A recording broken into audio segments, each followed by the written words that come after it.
Muy buenas a todos, ¿cómo andan? Nos encontramos nuevamente en Historias para un Café. Anteriormente mencioné que nos vamos acercando al final de esta etapa sobre historia en Antiguo Oriente Próximo. Quedan aproximadamente unos 5 o 6 videos más, pero eso no quiere decir que no sigamos hablando de historia. Por el contrario, esto recién empieza porque al finalizar Antiguo Oriente nos vamos a enfocar en conocer culturas de dos regiones, América y Europa. Y para aquellos que les gusta la historia, sabrán que hay mucho para hablar de este tema.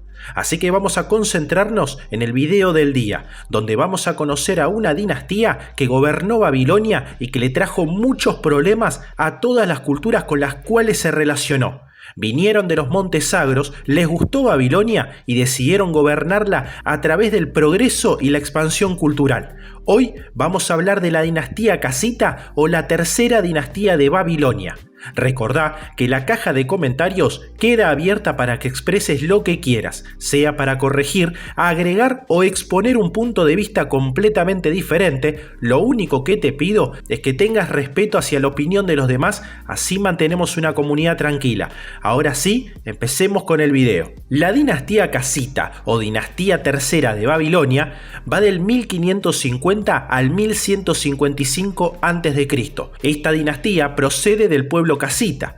El origen de este pueblo no es bien conocido, pero parece proceder de los montes sagros, en la provincia iraní de Lorestán, aunque al igual que los elamitas, guteos y maneos, estaban relacionados lingüísticamente con los proto-indoeuropeos, que llegaron a dominar la región 1000 años después. Se conocen jefes tribales casitas desde el siglo XVIII a.C., cuando atacaron Babilonia, siendo repelidos por Samsu y Luna. Esta dinastía es la más larga de Babilonia y cubre buena parte del llamado período mesobabilónico. Sin embargo, tardó más de un siglo en asentarse en Babilonia, en condiciones que permanecen oscuras, ya que las fuentes conocidas son escasas. Sus reyes no fueron grandes conquistadores, pero emprendieron numerosos trabajos de construcción de templos, pusieron en cultivo nuevas tierras y extendieron la cultura babilonia a todo el Oriente Medio. A pesar de su gran duración, el período de la dinastía casita está mal documentado, pues las fuentes no abundan y muchas no se han publicado. Provienen principalmente de Dur-Kurigalzu, que contiene el único complejo monumental del período con un palacio y varios edificios de culto. Otras construcciones importantes se han hallado en Nippur, Ur y Uruk. En Jebel Hamrin se descubrieron otras de menor importancia, como por ejemplo Tel Muhammad, Tel Imilille y Tel Zubeidi. Más lejos, el sitio de Terca, sobre el Éufrates Medio, y las islas de Failaka y Bahrein en el Golfo Pérsico, que muestran algunas huellas de la dominación casita. Los bajos relieves grabados sobre los kudurrus y los sellos cilíndricos son los testimonios mejor conocidos de las realizaciones de los artistas de la época. En el 1595 a.C., el rey babilonio Samsu-Ditana es vencido por el hitita Mursili I, que se apodera de la estatua de Marduk, situada en el Eságuila, el gran templo de Babilonia. Esta derrota significa el fin de una dinastía ya muy debilitada por sus rivales. Según la lista real babilonia, sería Agum II, el 10º soberano casita, el que se apoderó de Babilonia, después del saqueo de la ciudad por los hititas. Es posible que Agum fuera aliado de estos. El origen exacto de los casitas no figura en los textos antiguos. Aparecen en el siglo XVIII a.C. en Babilonia, pero también en Siria y en la Alta Mesopotamia en los siglos siguientes. La mayoría de los especialistas sitúan su hogar en alguna parte de los sagros. El primer soberano casita registrado como rey de Babilonia parece ser Burnaburiash I. Esta dinastía tuvo como rival a la primera dinastía del País del Mar, situada en el sur de Babilonia, que fue vencida al principio del siglo XV a.C. por Ulam-Buriash y Agum III. A partir de ese momento, la preponderancia de Babilonia en Mesopotamia meridional no es contestada, y los soberanos casitas son dueños de todo el país de Sumer y de Akkad, que pasa a llamarse País de Cardunías. La única ganancia territorial notable efectuada por los soberanos casitas después de esto es la isla de Bahrein, llamada entonces Dilmun, donde se ha encontrado un sello con el nombre del gobernador babilonio de la isla. Los siglos XIV y XIII a.C. marcan el apogeo de la dinastía casita de Babilonia, donde sus reyes son iguales a los más grandes de toda la región. Egipto, el Imperio Hitita, Mitanni o Asiria, países con los que sostienen relaciones diplomáticas, en esos territorios los gobernantes casitas tenían el privilegio de ser conocidos como grandes reyes, algo que se puede atestiguar en las cartas de Amarna. La lengua empleada durante el período casita es el idioma acadio, bajo la forma medio-babilonia, que es la lengua diplomática, en continuidad con el período precedente. Para mantener las relaciones diplomáticas, los casitas celebraban matrimonios arreglados. Burnaburiash II casó a una de sus hijas con el faraón Amenhotep IV y a otra con el hitita Suppiluliuma I, mientras que él se casó con la hija del rey asirio Assur-uballit I. Princesas babilonias se casaron con soberanos elamitas. Las razones son varias, no solo para reforzar lazos políticos, también para apaciguar posibles tensiones o conseguir medios para ganar influencia y prestigio. Babilonia se vio envuelta en una serie de conflictos con Asiria. Assur-uballit I, soberano asirio, se liberó del dominio de Mitanni hacia el 1365 a.C. Fue el comienzo del enfrentamiento plurisecular entre el sur y el norte de Mesopotamia. Burnaburiash II vio con malos ojos la independencia de Asiria, a la que consideraba un reino vasallo, pero finalmente se casó con una hija del rey asirio, con la que tuvo a Kara-Kardash, aunque este fue pronto asesinado y sustituido por Nasi-Bugash.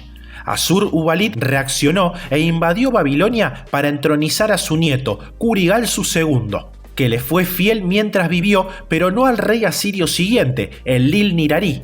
Siguieron los conflictos durante más de un siglo, culminando en el enfrentamiento entre Kashtiliash IV y Tukulti-Ninurta I.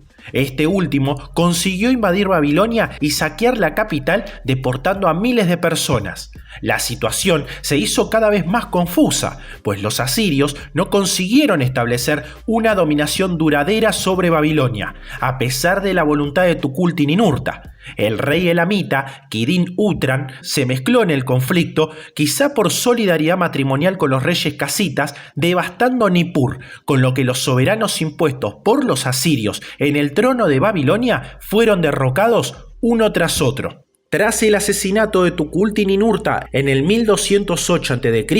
y las revueltas que sacudieron a Siria, los reyes de Babilonia consiguieron recuperar su autonomía y fue Marduk-apla-iddina I quien ayudó al asirio Ninurta-apil-ekur a tomar el poder. Tanto Babilonia como Asiria salieron debilitadas de estos conflictos y el rey elamita Shutruk-Naunte invadió Mesopotamia reclamando sus derechos sobre el trono de Babilonia por su matrimonio con una princesa casita.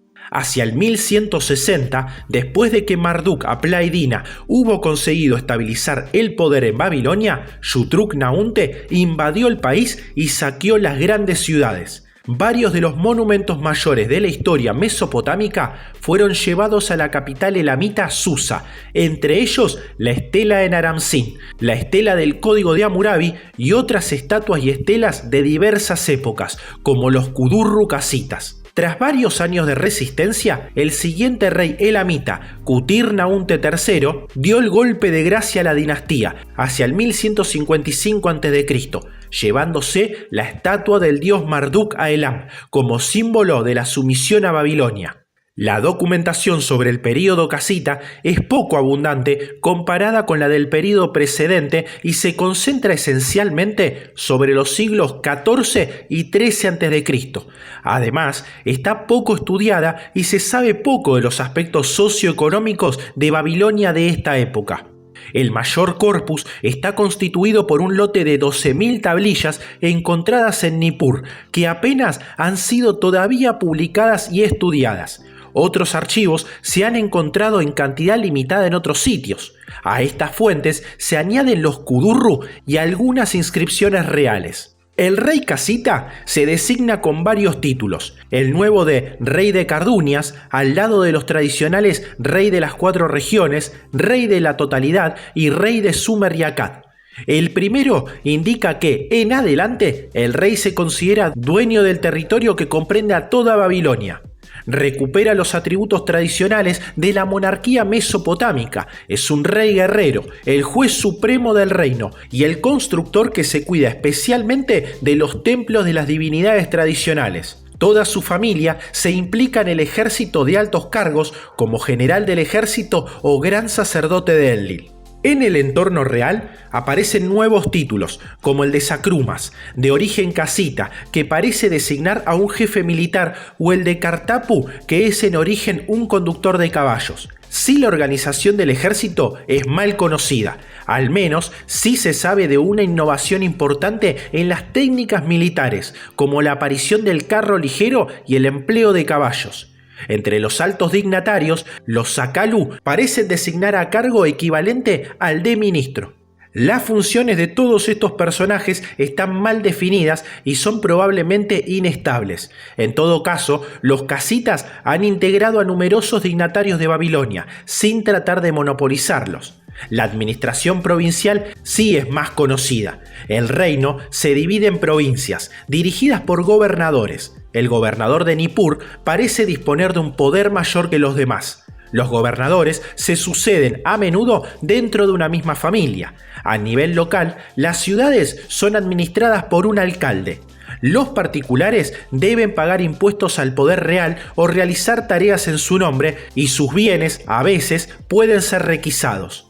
También pueden ser eximidos del pago de ciertas tierras. Las instituciones económicas dominantes son los templos y los palacios, pero existe poca información sobre ellas. Uno de los raros aspectos de la organización económica que se conocen bien son las donaciones de tierras efectuadas por el rey. Se trata de un fenómeno particular que parece iniciarse en este periodo, pues en el anterior las tierras concedidas no lo eran de manera definitiva. Estas transacciones están registradas sobre los kudurru, de los que unos 40 corresponden a la época casita. Se trata de estelas divididas en secciones con la descripción de la donación, los derechos y deberes del beneficiario, y a menudo bajo relieves esculpidos. Se colocaban en templos bajo la protección de los dioses. Se hacían a altos dignatarios como recompensa por la lealtad del personaje o de algún acto distinguido. También los grandes templos recibieron importantes dominios. Algunas donaciones se acompañaban de exención de impuestos o de prestaciones. En la economía, la Babilonia casita es mal conocida. La situación del mundo rural es oscura porque las fuentes se reducen a los kudurru y a algunas tablillas económicas. Las prospecciones arqueológicas realizadas en la Baja Mesopotamia indican que la recuperación de la crisis del final del período paleo-babilónico fue lenta, viendo un fuerte decrecimiento de los asentamientos. El fenómeno de reocupación de los hábitats es real, pero se centra en pequeños pueblos rurales, mientras que los centros urbanos que dominaban antes ven reducida su superficie, lo que indica un proceso de ruralización.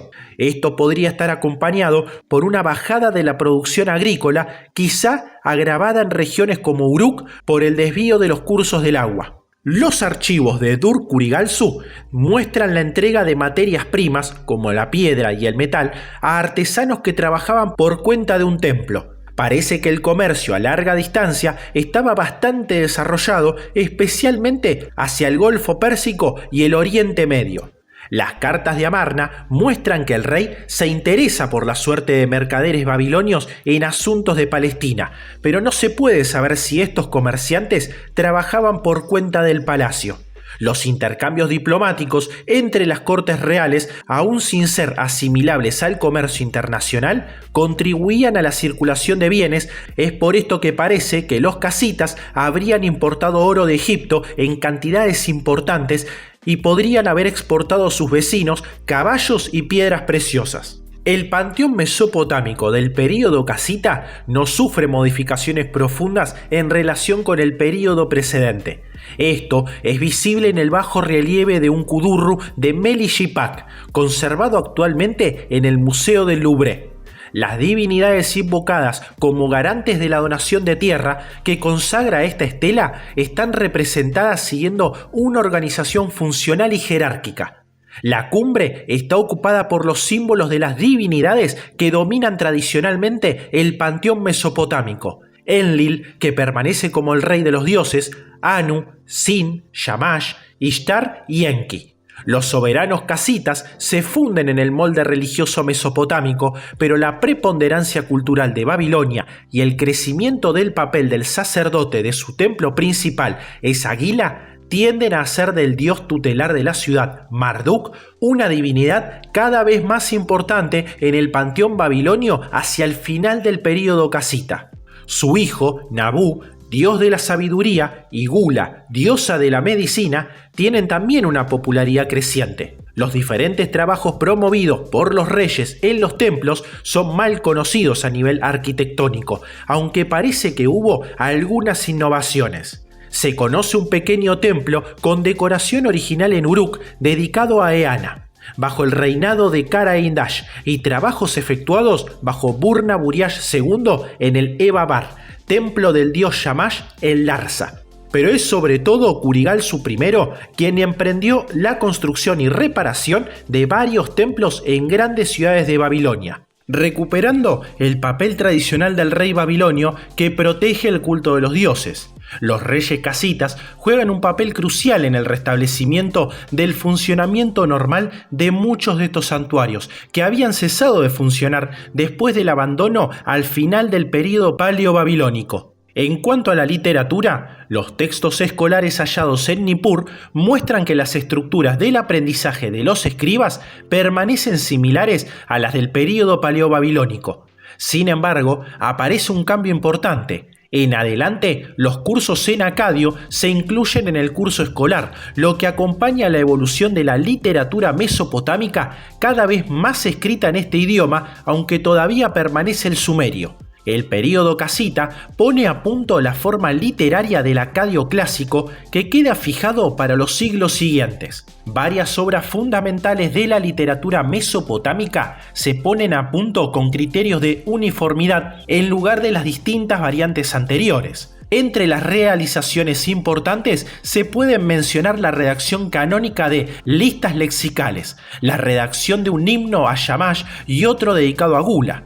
Es corriente también atribuir a este periodo la versión estándar de la epopeya de Gilgamesh. Uno de los fenómenos notables de la literatura medio-babilónica es el hecho de que muchas obras reflexionan sobre el destino del ser humano, en particular las relaciones entre dioses y hombres. Esto se refleja en las obras de la literatura sapiencial mesopotámica existente desde un milenio atrás, pero que llega ahora a su plena madurez. El monólogo del justo sufriente cuenta sobre un hombre justo y piadoso, lamentándose sobre sus desgracias. El diálogo del pesimismo, posterior al período casita, propone una reflexión similar bajo la forma de diálogo satírico. Las versiones posteriores de la epopeya de Gilgamesh reflejan también esta evolución, mientras que la versión primitiva se centra en el aspecto heroico de Gilgamesh. En cuanto al arte, la llegada de los casitas no modificó las tradiciones arquitectónicas y artísticas, incluso cuando tuvo lugar alguna evolución. En los pocos barrios que se han descubierto en los sitios de Ur, Nippur y Dur-Kurigalzu, no se notan cambios notables respecto al período precedente. En cambio, la arquitectura sacra, aunque mal conocida, parece testimoniar ciertas innovaciones. El pequeño santuario construido bajo Kara Indash en el complejo de Ana tiene una fachada decorada con ladrillos cosidos y moldeados, figurando divinidades protectoras de las aguas, tipo de ornamentación que es una innovación. Pero la arquitectura oficial está sobre todo representada en Dur-Kurigalzu, ciudad nueva construida a instigación de uno de los reyes de nombre Kurigalzu, que muestra por el gran tamaño de sus edificios principales que se ha franqueado una nueva etapa en la monumentalidad. Se ha descubierto una parte de un vasto complejo palacial de 42.000 metros cuadrados organizado en varias unidades. Ciertas salas están decoradas con pinturas, especialmente de procesiones de personajes masculinos. Al sudeste del palacio se encontraba un conjunto cultural dedicado a Enlil, dominado por un sigurat, cuyas ruinas se elevan todavía más de 57 metros de altura. La escultura está representada por bajorrelieves que adornan los kudurru, cuya iconografía es particularmente interesante. Se trata de símbolos de las divinidades garantes del acto jurídico representados sobre la estela, que reemplazan a las representaciones antropomórficas anteriores. También hay representaciones de personajes. Un kudurru de Mili-Shipak representa al rey, que lleva de la mano a su hija, a la que ha donado un dominio, relatado en la estela, y la presenta a la diosa Nanaya, garante del acto, sentada en un trono. Por encima están representados los símbolos de los dioses astrales: Sin, la luna creciente; Shamash, el disco solar; e Ishtar, la estrella de la mañana. Aunque no sepamos tanto de los casitas, sí estamos seguros de algo: que fueron una cultura que buscó la independencia, que vino de los montes para dominar un territorio y llevar la cultura a otras regiones. Aún así, los problemas estaban a la vuelta de la esquina y era cuestión de tiempo antes de que se disuelva la dinastía. Logró aguantar contra grandes imperios en ese momento, pero finalmente se fue desgastando hasta que perdieron el control del territorio. Espero que el video haya sido útil para conocer más acerca de esta antigua y desconocida cultura. No olvides que si querés estar al tanto de los nuevos videos sobre Edad Antigua, te invito a suscribirte para recibir la notificación. Recordá que cada lunes y jueves a las 19 habrá un nuevo video de historia. Por el momento me despido y nos estaremos viendo en un siguiente video.